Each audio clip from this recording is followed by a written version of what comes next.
Alors, nous allons encore une fois ce matin revenir avec le scandale Saclic. Hier, vous avez vu durant la période de questions, là, François Legault, il était tout mélangé. Là. François Legault pensait qu'on était nous-mêmes mélangés dans les montants alors que l'on citait l'évolution du scandale qui est d'un budget passé de 458 millions à 682 millions à plus de 1,1 milliard, dixit la VG, en ce qui a trait d'un dépassement de coût de 500 millions de dollars dans Saclic. C'est un scandale caquiste. Hier, nous avons eu l'occasion de questionner, entre autres, François Bonnardel, le ministre, pour lui dire, et on lui a dit en chambre, vous avez menti. Et il ne répond plus aux questions parce qu'il y aurait une commission d'enquête, puis ça le dédouanerait de faire son rôle de ministre. Pour nous, François Bonnardel ne répond pas aux questions, ne dément pas les affirmations qu'il a menti, bien, il doit quitter, il doit démissionner. Maintenant, il faut se retourner vers François Legault. Il tolère ça, lui, que François Bonnardel ait menti. François Legault n'a pas besoin d'une commission d'enquête pour voir ce que l'on sait déjà. On va en apprendre d'autres avec la commission d'enquête, le cas échéant, mais François Legault en sait suffisamment déjà pour faire, a fortiori, ce qu'il a fait avec Éric Kerr, le démissionner. C'est qui le patron? C'est à François Legault maintenant à prendre ses responsabilités. Puis plutôt que lui donner une promotion à François Bonnardel puis de le nommer leader adjoint du gouvernement, je pense qu'il devrait lui dire, François, ça se termine ce matin. Merci, Marc. Écoutez, encore une fois, je vais vous revenir avec les procès-verbaux.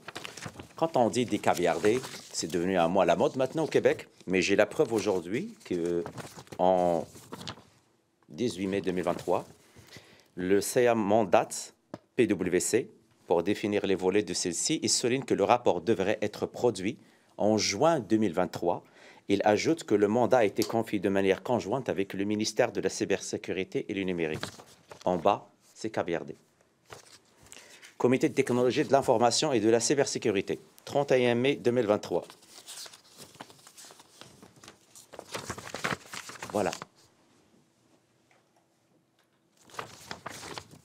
Rapport préliminaire PwC.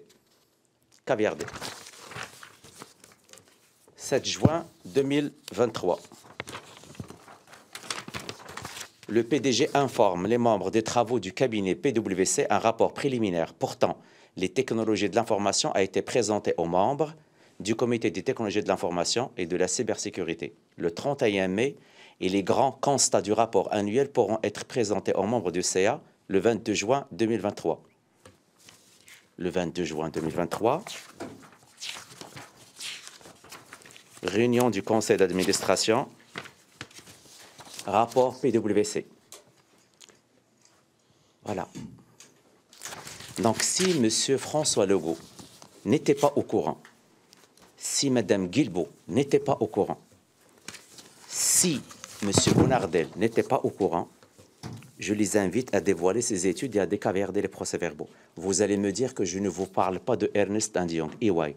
Je n'ai pas malheureusement les PV de 2021 ni de 2020. J'ai seulement PwC.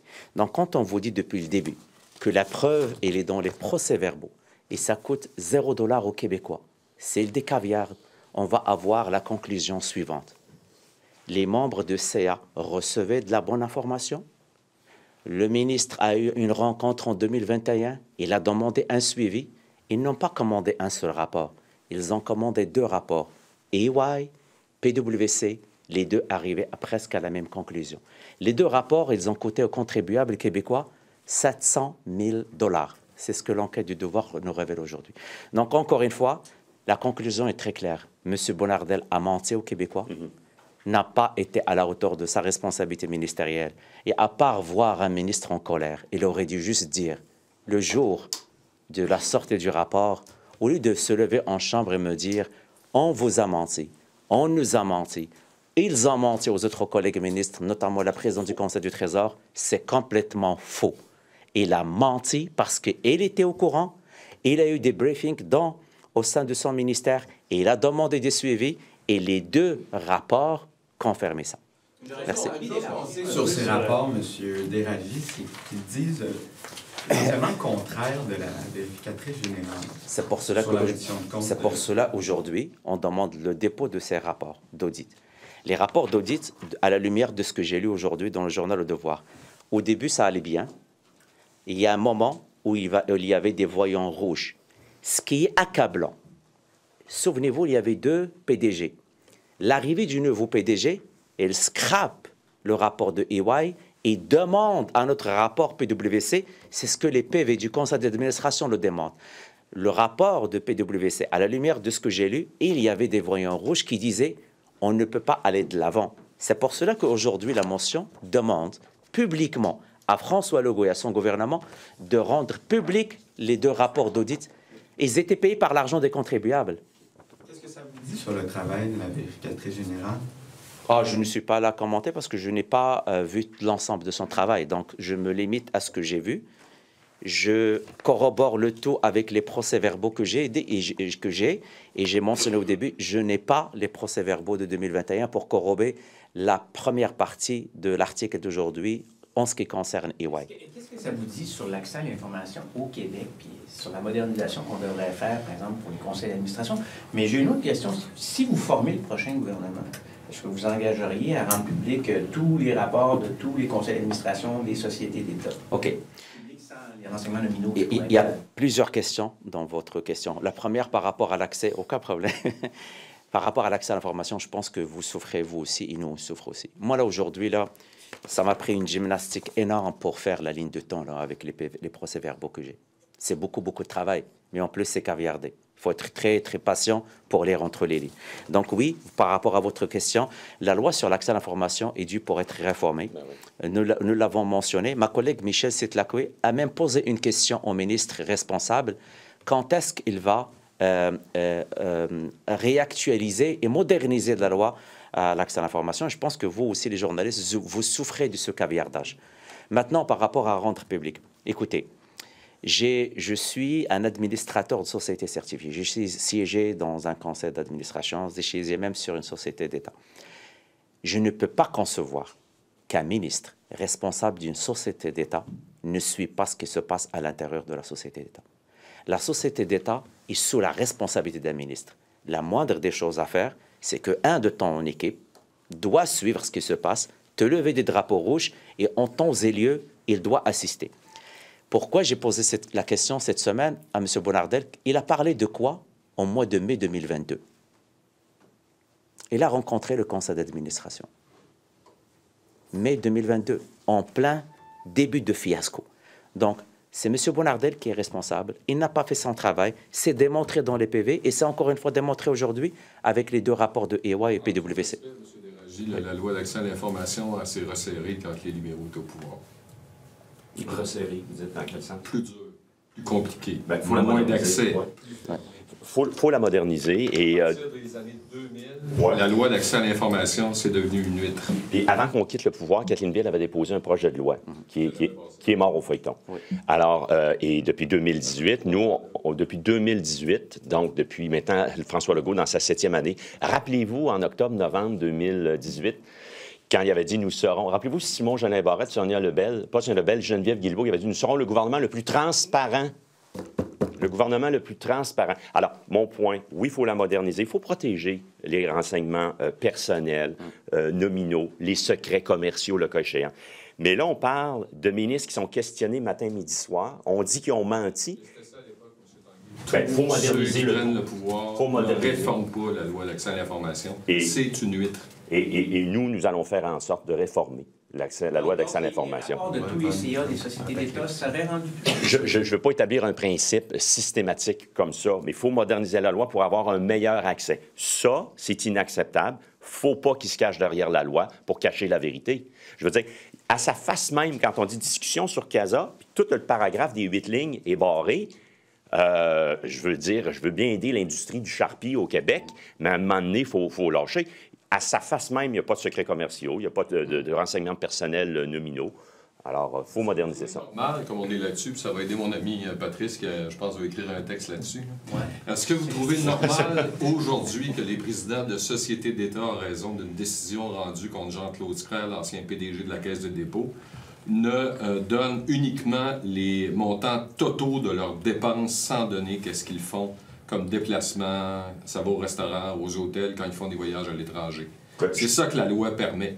C'est impossible de savoir où va l'argent, qui dépense, qui fait quoi, y a-t-il des dépenses excessives, tu as le montant total. Tu peux pas dire ça a servi à ci ou à ça.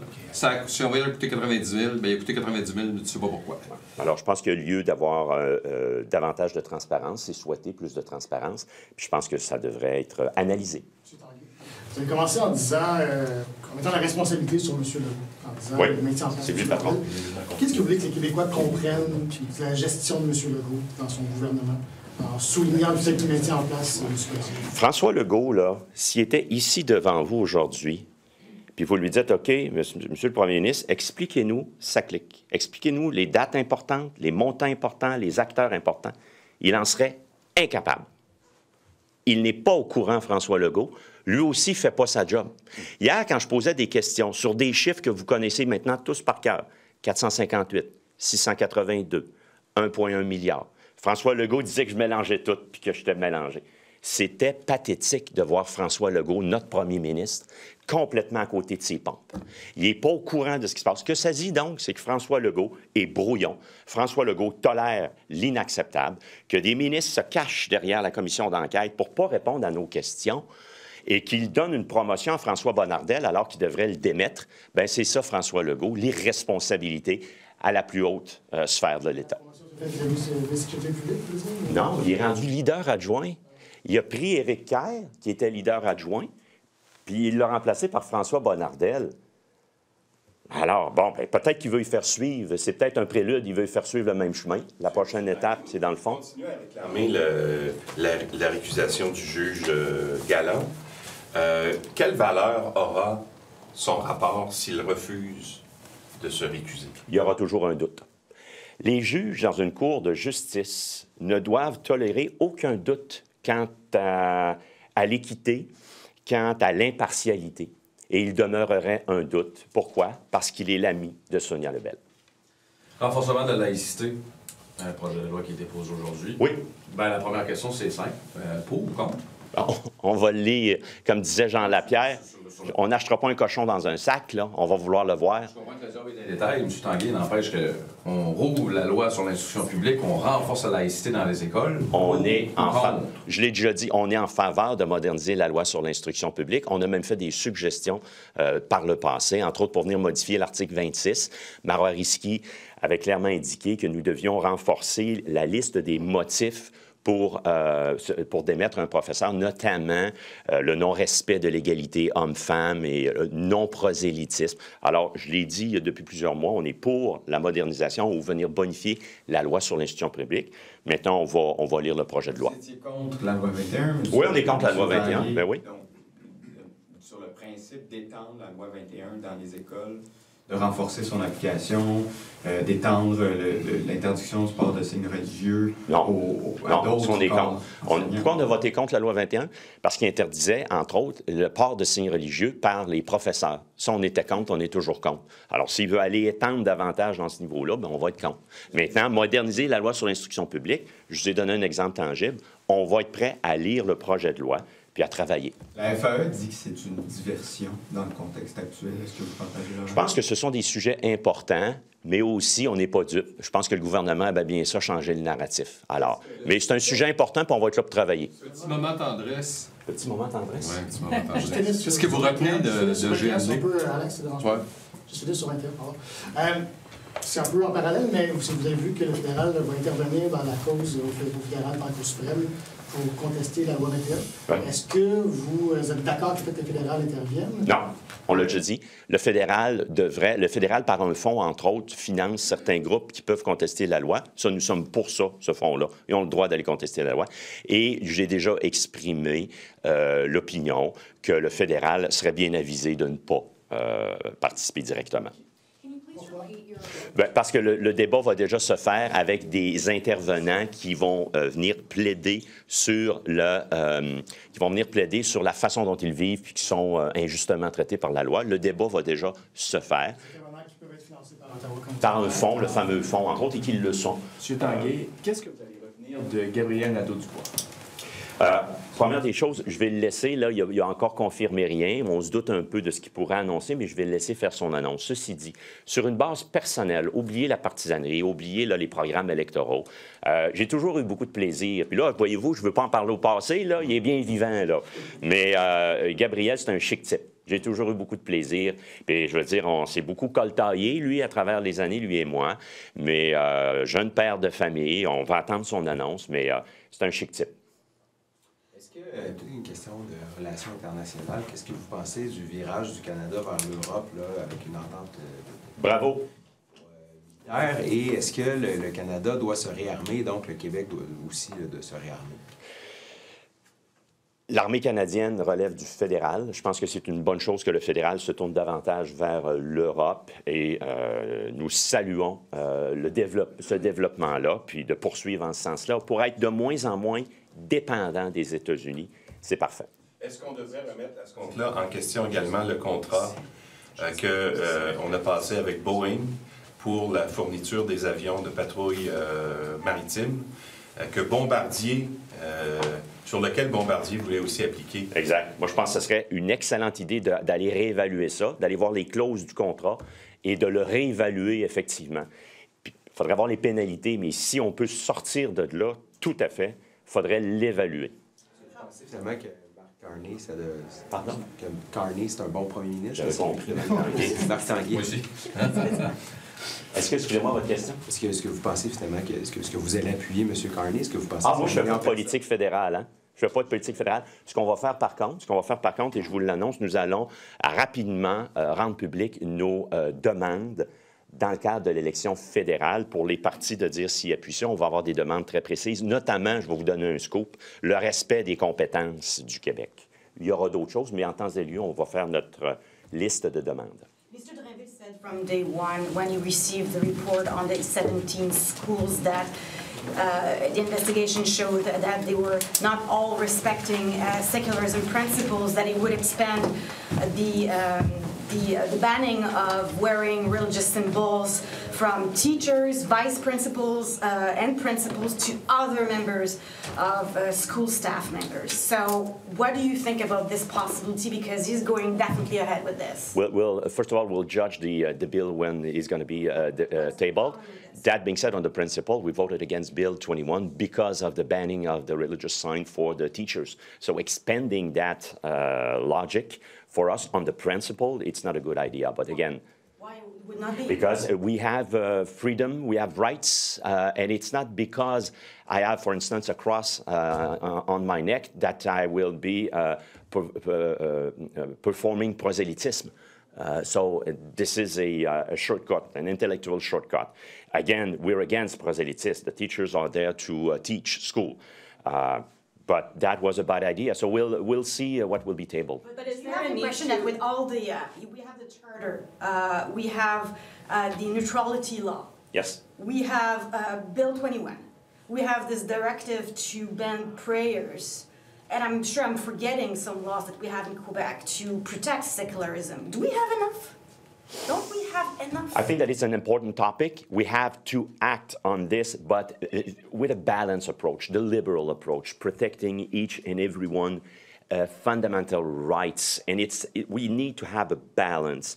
And we saw in the past the reasons why we voted against Bill 21, that the CAQ government and François Legault haven't respected that balance. It's a very important issue, and we'll be there. We will be present to have the debate when it's going to be tabled. But does that mean, though, just to clarify, that you are open to an additional bill on secularism, just not a religious symbols ban? So what we already expressed, for instance, with Marois Risky, is that we are willing to enhance and to improve loi sur l'instruction publique. And I gave you the example of Section 26, where we can add very specifically banning for any teachers, for instance, to perform proselytism or not to respect in your acting or in your wording the equality of between hommes et femmes. And that's the reason why we are open to have discussions to enhance the loi sur l'instruction publique. That being said, it's the government prerogative to table a bill. We'll be there to work. And just on a different topic, how would you describe Monsieur Nadeau-Dubois as a colleague? Gabriel, as a human being, is a chic type. I'll put it this way in French, if you allow me. C'est un bon gars. He's a father of two now, and we'll wait to see what will be officially the announcement. We don't know yet. We don't have any confirmation. But setting aside any partisanship, setting aside any political program or platform, he's a very good guy. He's a very good guy. Merci.